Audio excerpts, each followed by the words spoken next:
అప్పు కవి దగ్గరికి వచ్చి నాకు పుల్లగా ఏదైనా తినాలనిపిస్తుంది అని చెప్పేసైతే అంటూ ఉంటుంది. ఆ మాటలు వినగానే అక్కడ ఉన్న కవి "నువ్వు కిచెన్‌లోకి వెళ్తే చింతపండు ఉంటుంది కదా! వెళ్లి తిను" అని చెప్పేసైతే అంటూ ఒక్కసారిగా షాక్ అయిపోతూ ఉంటాడు.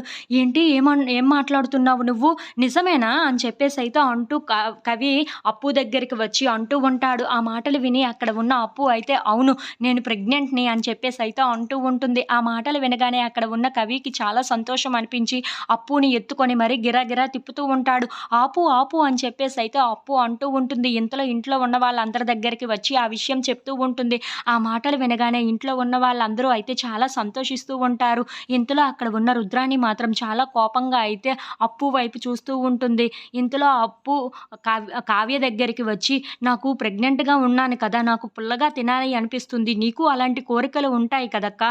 ఇదిగో తిను" అని చెప్పేసైతే తనకి కూడా ఇస్తూ ఉంటుంది. అది చూసి అక్కడ ఉన్న ఆ కావ్య అయితే చాలా సంతోషంగా మామిడికాయలను తీసుకొని తింటూ ఉంటుంది. ఇంతలో రుద్రాణి అక్కడికి వచ్చి వాళ్ళిద్దరిని అలా చూసి వాళ్ళిద్దరి మాటలు విని ఒక్కసారిగా షాక్ అయిపోతూ ఉంటుంది. అది చూసి అక్కడ ఉన్న కావ్య అయితే ఏంటి ఈవిడ చూసేసిందా అని చెప్పేసైతే అనుకుంటూ అక్కడ ఉన్న రుద్రాణి వైపు చూస్తూ ఉండిపోతుంది. ఇంతలో అక్కడ ఉన్న రుద్రాణి మాత్రం అప్పు దగ్గరికి వెళ్లి, "నువ్వు కదా ప్రెగ్నెంట్‌గా ఉన్నావు. అలాంటప్పుడు నువ్వు కదా ఇలాంటి పులుపువి అన్నీ తినాలి. నువ్వు కావ్యకి ఎందుకు ఇస్తున్నావు? కావ్య కూడా ప్రెగ్నెంటా ఏంటా? అయినా ఏంటి ఇలా చేస్తున్నారు మీరిద్దరు? ఇలా అక్కడ కూర్చొని ఆ మాటలు ఆడుకుంటున్నారేంటి?" అని చెప్పేసైతే అడుగుతూ ఉంటుంది. ఆ మాటలు విని అక్కడ ఉన్న కావ్య అయితే ఒక్కసారిగా షాక్ అయిపోతూ ఉంటుంది. ఇంతలో అక్కడ ఉన్న అప్పు మాత్రం "అదేమీ లేదు" అని చెప్పేసైతే అంటూ ఉంటుంది.